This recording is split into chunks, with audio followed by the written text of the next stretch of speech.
Assalamualaikum warahmatullahi wabarakatuh. Selamat malam. Semoga saudara-saudaraku, sahabat-sahabatku semuanya selalu dilancarkan rezekinya, selalu dimudahkan segala urusannya, selalu dalam perlindungannya, selalu sehat dan selalu bahagia, ayam tentrem. Saudara-saudara, sering kita mendengar dan kita sendiri sering dinasihati oleh orang tua kita. Kalau kita menyakiti orang lain, berarti menyakiti diri kita sendiri. Yang jadi pertanyaan, benarkah kalau kita menyakiti orang lain berarti menyakiti diri kita sendiri? Yang disakiti orang kok kita yang sakit. Kayak berbalik gitu loh.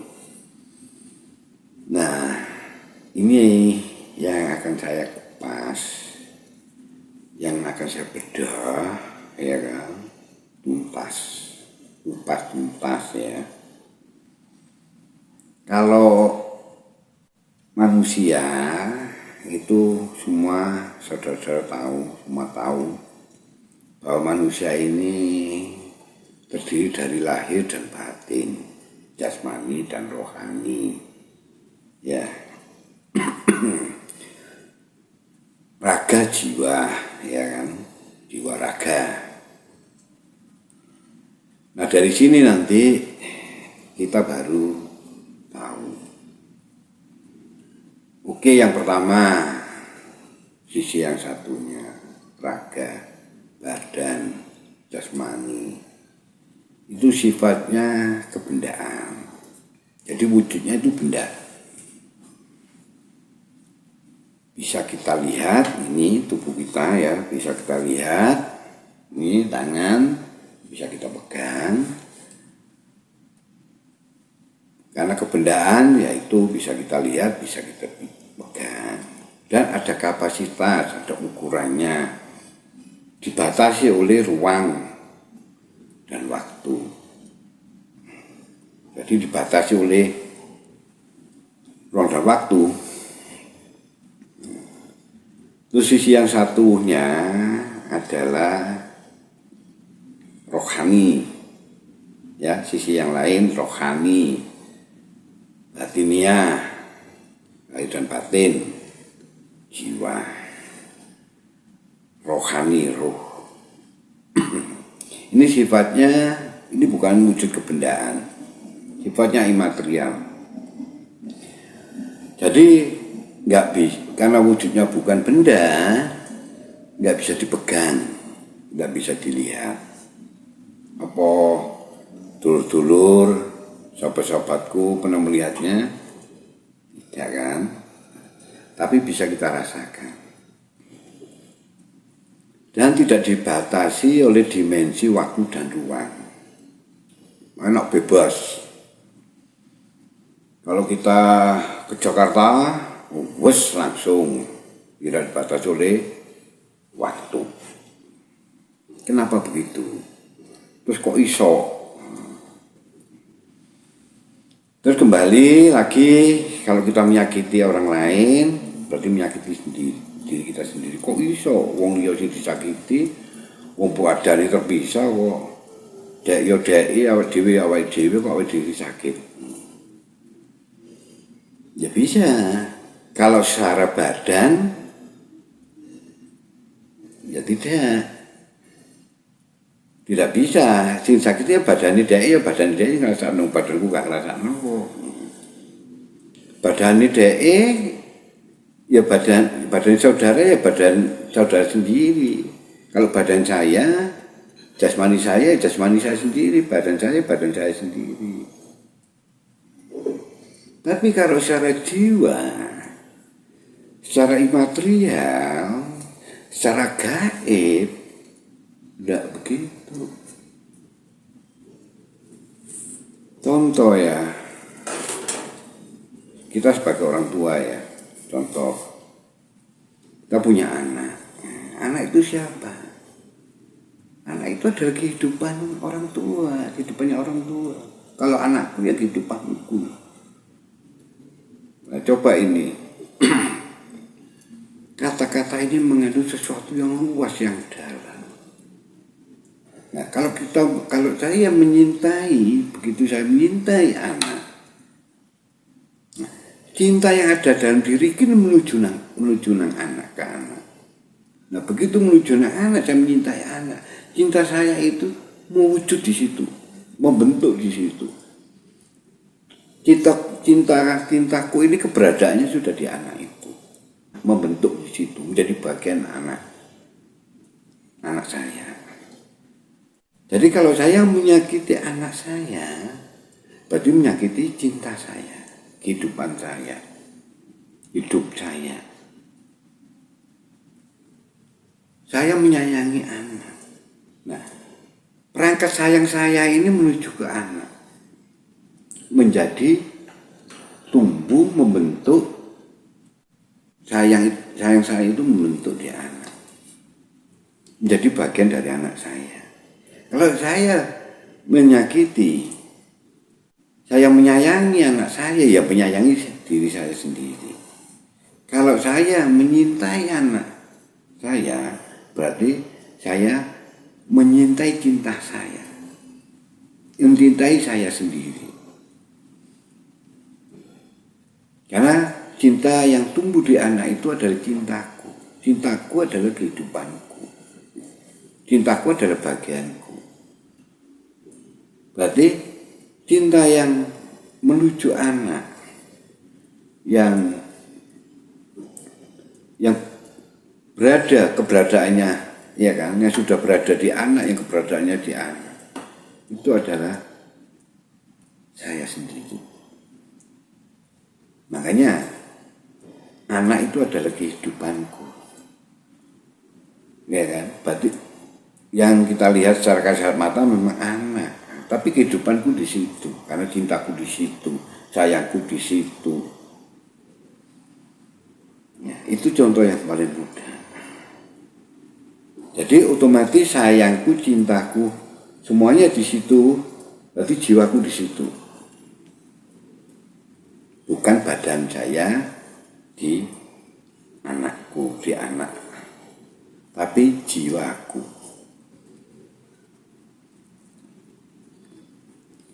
Nah, begitu pun terhadap orang lain, ya, hidup orang lain. Orang lain kalau kita sakiti, ya otomatis sama aja dengan menyakiti diri saya sendiri. Karena jiwaku satu, tapi banyak. Jadi orang lain pun itu adalah jiwaku juga, kehidupanku juga. Loh, kok bisa begitu? Ya memang begitu Tuhan menciptakan yang sifatnya gaib kita di mana-mana. Satu adalah banyak, banyak adalah satu. Makanya jangan main-main. Kalau kita menyakiti orang lain, pasti menyakiti diri kita sendiri. Saking luasnya jiwa kita. Makanya ada istilah yang sering kita dengar, banyak tulisan kita lihat, satu jiwa. Sebenarnya manusia ini juga, sebenarnya semua makhluk, semua manusia ini ada satu jiwa. Kita satu jiwa yang seperti saya katakan tadi, satu tapi banyak. Ya, saya punya jiwa, memang benar, jiwa saya satu. Tapi karena sifatnya gaib, yang sifatnya yang sifatnya gaib yang itu tadi, keberadaannya itu di mana-mana. Nah, orang yang kita lihat di depan kita, ya itu adalah jiwa kita juga.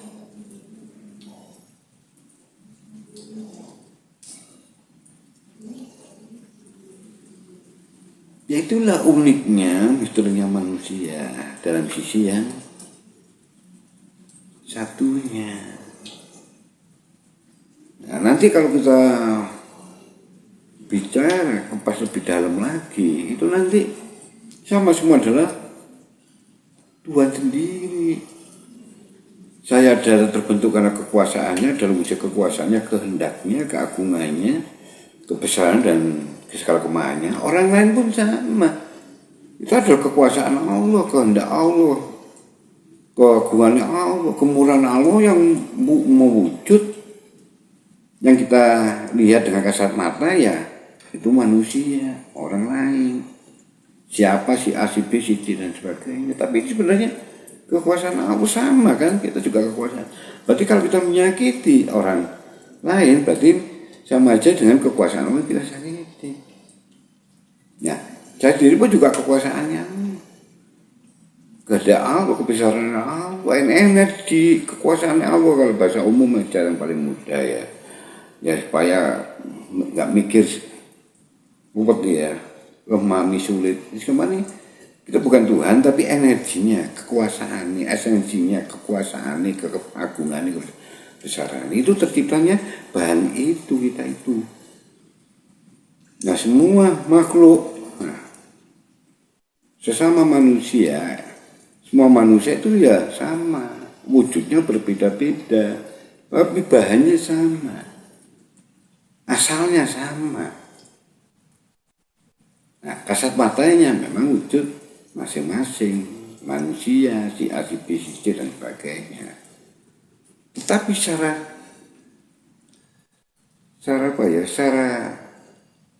hakikatnya, ya kan dia keberadaan yang di dalam yang sebenarnya yaitu. Makanya kalau kita menyakiti orang lain yang menyakiti kuasanya Allah. Nah, kita nggak sampai ke sana ini ada pembahasan lain. Nah, kalau kita dari situ adalah kebenaran, itu adalah nyata, ya gambaran itu. Nah, kalau kita bicarakan hal yang mengenai jiwa ya sama, sifatnya gaib seperti itu. Kalau Tuhan Maha Gaib kita, karena kita milik yang Maha Gaib, kita ini juga gaib. Ya kan? Sebenarnya semua itu ada esensinya, ada imaterialnya, nggak ada yang nggak ada imaterialnya, semua ada ruhnya. Ada sesuatu kehidupan yang sebenarnya dibalik semua kehidupan itu. Jadi itu saudara-saudara, kalau kita menyakiti orang lain, sebenarnya jiwa kita itu ya di orang lain itu. Berarti orang lain itu sebenarnya ya kita sendiri. Makanya kalau kita menyakiti orang lain, ya menyakiti kita sendiri. Kita nggak bisa dibatasi, ya kan, dalam jumlah. Kalau masalah jiwa, roh itu nggak bisa dibatasi jumlah. Nah itulah unik misterinya manusia. Misterinya bagian gaib kita. Ya sama sebenarnya di teknologi kan sama.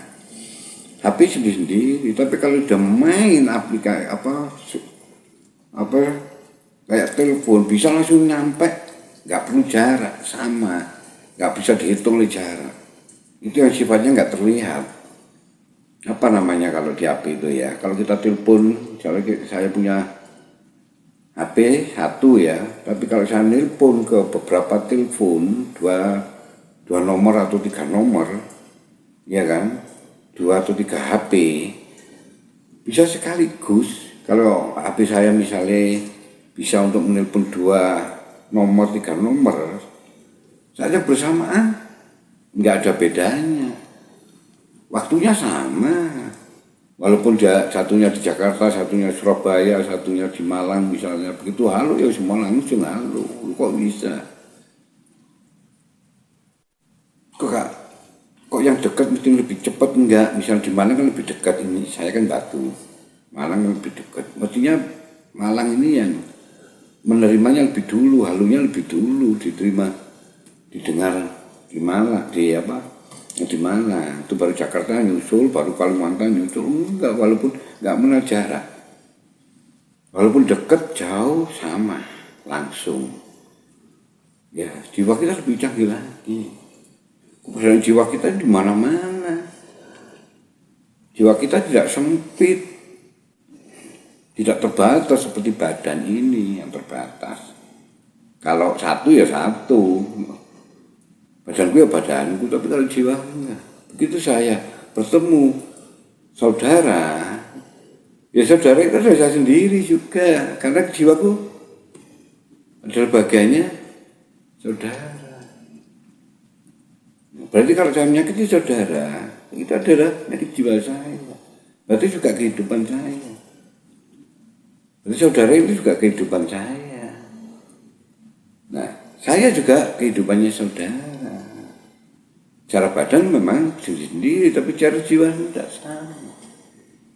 Karena jiwa sifatnya gaib, tidak seperti kebendaan yang akan terbagi, terpisah, jadi sendiri.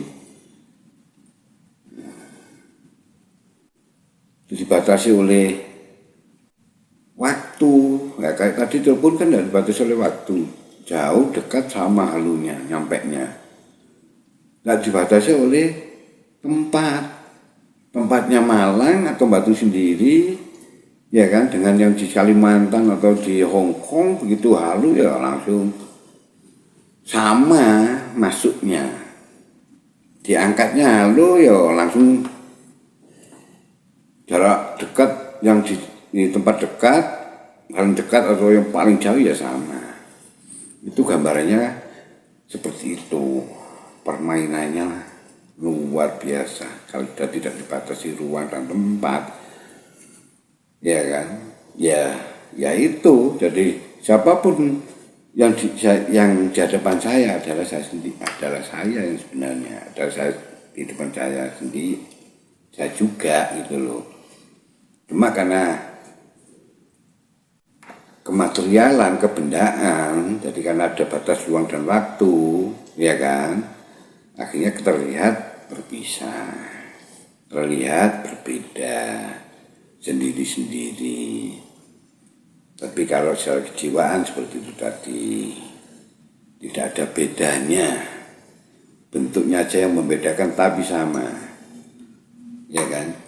Jiwaku ya jiwanya dia, jiwanya dia ya jiwaku, menyatu satu menjadi banyak, banyak menjadi satu.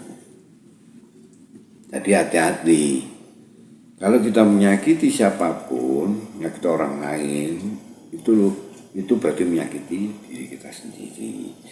Nah, orang tua dulu itu sudah mendalam, sudah pada tingkat pemahaman itu, cuma tidak pernah dijabarkan. Gitu loh. Terus kita percaya, nah yang percaya tidak mau menyakiti orang lain karena akan menyakiti diri sendiri. Tapi kalau orang lain yang tidak, yang percaya tadi, terus dia mengondisikan dan memang takut, dia tidak berbuat seperti itu, tapi tidak bisa menjelaskan. Masalahnya berarti memang tidak pernah dipahamkan, dijelaskan. Ya itulah saudara-saudara, memang benar. Tidak bohong, hati-hati. Kalau kita menyakiti orang lain berarti menyakiti diri sendiri. Itu yang bisa saya sampaikan. Akhirul kalam, wassalamualaikum warahmatullahi wabarakatuh.